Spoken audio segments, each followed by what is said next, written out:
Assalamualaikum warahmatullahi wabarakatuh.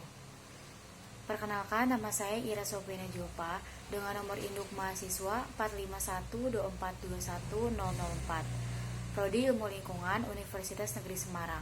Di sini saya akan menjelaskan tentang pentingnya perlindungan data pribadi di Indonesia. Perlindungan data pribadi di zaman serba digital ini penting dilakukan karena pertumbuhan pengguna telepon seluler dan internet saat ini juga butuh dibarengi dengan tumbuhnya kesadaran publik dalam melindungi data pribadi mereka. Nah, apa sih itu data pribadi?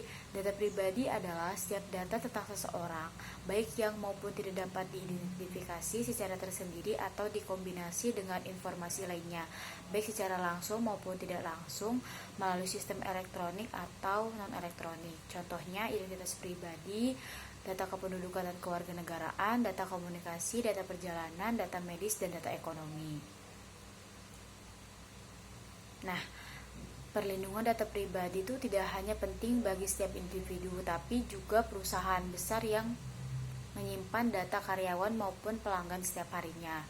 Mengingat aktivitas kehidupan kita sehari-hari itu direkam secara digital, perlindungan data wajib dan jadi prioritas.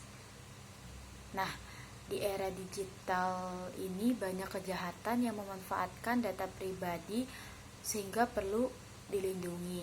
Namun banyak masyarakat yang belum paham bahwa data pribadi ini rawan disalahgunakan oleh pihak-pihak yang tidak bertanggung jawab.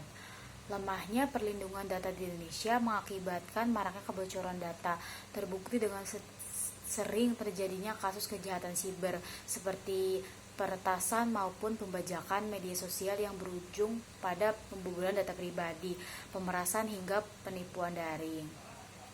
Nah, perlindungan data pribadi itu bisa kita mulai dari diri kita sendiri, seperti ada sekarang banyak aplikasi media sosial yang sudah menyediakan fitur verifikasi 2 langkah, kode cadangan, dan notifikasi email apabila ada pihak lain yang ingin mengakses media sosial milik kita. Nah, karena perlindungan data pribadi ini hal yang penting dan wajib dilakukan, maka ada sejumlah aturan yang menjadi payung hukum dasar.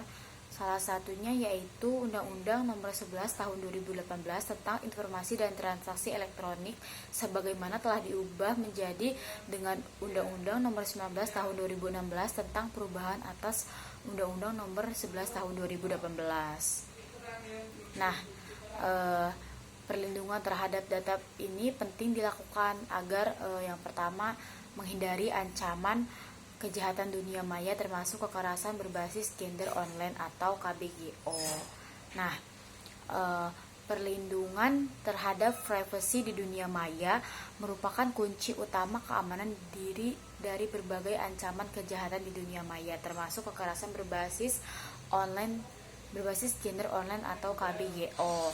Nah, KBGO ini memiliki berbagai jenis sepanjang tahun 2017.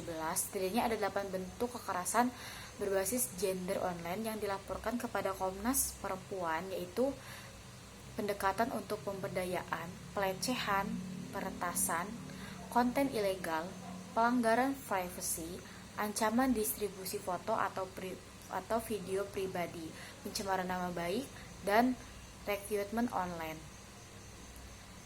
Nah, yang kedua yaitu mencegah penyalahgunaan data pribadi oleh pihak yang tidak bertanggung jawab.